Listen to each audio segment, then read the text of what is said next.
Hi, രാവിലെ നമ്മുടെ mini breakfast എടുത്തിട്ട് ജാതിയുടെ ചോട്ടിൽ പോയിരുന്ന ചില്ലയാണൊരു മൂടായിരുന്നേ. അപ്പോഴാ അപ്പൻ പറയുന്നത് നമ്മുടെ ജാതിയുടെ ചോട്ടിൽ ഇരുന്നാൽ മാത്രം പോരാ, വല്ലപ്പോഴും ജാതിക്ക് പെറുക്കാനും കൂടണമെന്ന്. നമ്മൾ ഈ അവധിക്കൊക്കെ വീട്ടിൽ വരുമ്പോൾ ആദ്യത്തെ 2-3 ദിവസമൊക്കെ ഭയങ്കര സ്നേഹമായിരിക്കും അല്ലേ. ആ ഫുഡ് വേണോ, ഈ ഫുഡ് വേണോ, അവിടെ ഇരിക്കുക, കുറച്ചു നേരം വെറുതെ ഇരിക്കുക, അങ്ങനെയൊക്കെ. 3-ാമത്തെ ദിവസം മുതൽ പോയി പണിയെടുക്കടാ എന്നുള്ള ലൈനാവും.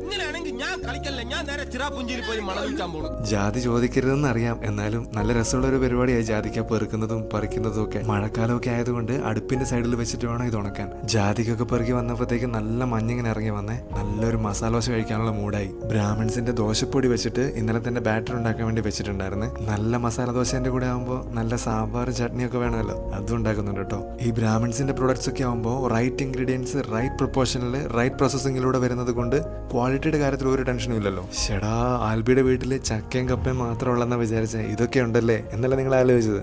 ഇതൊക്കെ ഉണ്ട് കേട്ടോ. നല്ല സാമ്പാറും ഇങ്ങനത്തെ നല്ല ചട്നിയും നല്ലൊരു മസാല ദോശയൊക്കെ ഉണ്ടെങ്കിൽ ആർക്കും ഇഷ്ടപ്പെടാത്ത. അതും ഇങ്ങനത്തെ തണുത്ത വെതറിൽ അത്യാവശ്യം ജോലിയെല്ലാം കഴിഞ്ഞ് വന്നിങ്ങനെ കഴിക്കുമ്പോൾ നല്ല വട്ടത്തിൽ ഇങ്ങനെ കറക്കിയിട്ട് അതിൻ്റെ മുകളിലോട്ട് മസാല ഉണ്ടല്ലോ നമ്മൾ ഉണ്ടാക്കി, അതിങ്ങനെ എടുത്തു വെക്കണം. ഓഹ്, കാണുമ്പോൾ തന്നെ മനസ്സിനൊരു സന്തോഷം. ഇനി നമുക്ക് മുകളിൽ പോയി ടേസ്റ്റ് ചെയ്യാം. നല്ല ചൂട് മസാല ദോശയും സൈഡിൽ ഒരു ഗ്ലാസ് കട്ടൻ ചായയും ആ നടുക്കും തന്നെ അങ്ങ് പൊട്ടിച്ചിട്ട് കുറച്ച് സാമ്പാറും കുറച്ച് ചട്നിയും കൊണ്ടി. ഓഹ്, ആരും പറയും സൂപ്പറാ. താഴെ പോയിട്ട് വീണ്ടും ജാതിക്ക് ഉണക്കുന്ന പരിപാടിയൊക്കെ ആയിരുന്നേ. അപ്പോൾ ഈ കുഞ്ഞ് വീഡിയോ ഇഷ്ടപ്പെട്ടെന്ന് വിചാരിക്കുന്നു. Keep in touch. Okay, by.